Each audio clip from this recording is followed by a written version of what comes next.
കഷ്ടപ്പെടുന്ന മൊത്തം അവനാണ്.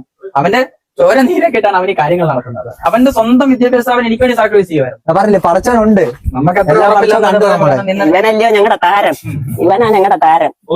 അവനില്ലെങ്കിൽ ഇവനില്ല. അവനാണ് ഇവന്റെ നേട്ടത്തിനെല്ലാം കാരണം. ഞാൻ ഇടാന്ന് വിളിച്ചെങ്കിൽ ഇതെന്റെ ചേട്ടനാ. മക്കളെ അവൻ ചെയ്യാത്ത പണി, അവൻ മീൻ കച്ചവടം തൊട്ട് അവൻ എന്തെല്ലാം പണി ചെയ്യാവോ, വളക്കച്ചവടം ചെയ്യാൻ പോയി, എവിടെല്ലാം പോയി അവന് കഷ്ടപ്പെട്ട്. എവിടെ എന്റെ വിളി എന്റെ ദൈവം കേട്ടു. ഞാൻ പറഞ്ഞില്ലോടാ നിനക്ക് ഫസ്റ്റ് റാങ്ക് കിട്ടുമെന്ന്. അന്നേ നിന്നോട് ഞാൻ പറഞ്ഞില്ലയോ, നമുക്ക് ഭയങ്കര സന്തോഷമായി മോനെ.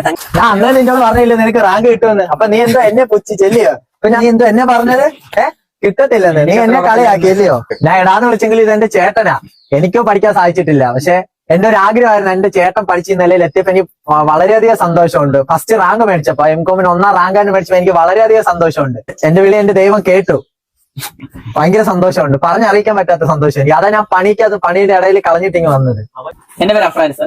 ഞാന് പട്ടാഴി വടക്കേക്കരയില് മാലൂർ കോളേജിനടുത്ത് മാലൂർ വട്ടക്കാലയിലാണ് താമസിക്കുന്നത്. ഇതാണ് എന്റെ സ്വന്തം അനിയൻ സഫ്രാൻസ്. പിന്നെ ഞാൻ ആക്കിയ ആളാണ് എന്റെ അനിയൻ എന്ന് പറയുന്നത്. ശബരിമല സീസൺ ആണ്. അപ്പൊ പന്ത്രണ്ട് കടയും കച്ചവടമായിട്ട് നിന്ന ആളാണ്. അപ്പൊ നിന്നാണ് ഇപ്പൊ നമ്മള് വിളിച്ചോണ്ടേ പുള്ളിയെടുത്തും പറഞ്ഞ കാര്യം പറഞ്ഞു. അപ്പൊ എല്ലാവരും ഹാപ്പിയായി. വിളിച്ചു പുള്ളിക്ക് എങ്ങനെ എക്സ്പ്രസ് ചെയ്യണമെന്ന് അറിയത്തില്ല. പിന്നെ ഞാൻ നീ വന്നേ പറ്റത്തുള്ളൂ. അപ്പൊ തന്നെ ആള് വരുന്ന അറിവില്ല, എനിക്ക് പാടാ, അതാണ് ഞാൻ നിന്നെ വന്നാൽ കണ്ടോളാന്ന് പറഞ്ഞു. പിന്നെ നീ വന്നേ പറ്റൂ, നമുക്ക് നീ ഇല്ലാതെ പൂർണ്ണമാവത്തില്ല. അപ്പൊ ഞാൻ ഏറ്റെടുക്കുന്ന ഉത്തരവാദിത്തങ്ങൾ മൊത്തവും അതും അവന്റെ ചെറുപ്രായത്തിൽ അവന് ഒരു 18 വയസ്സോളം ആയിട്ടില്ല.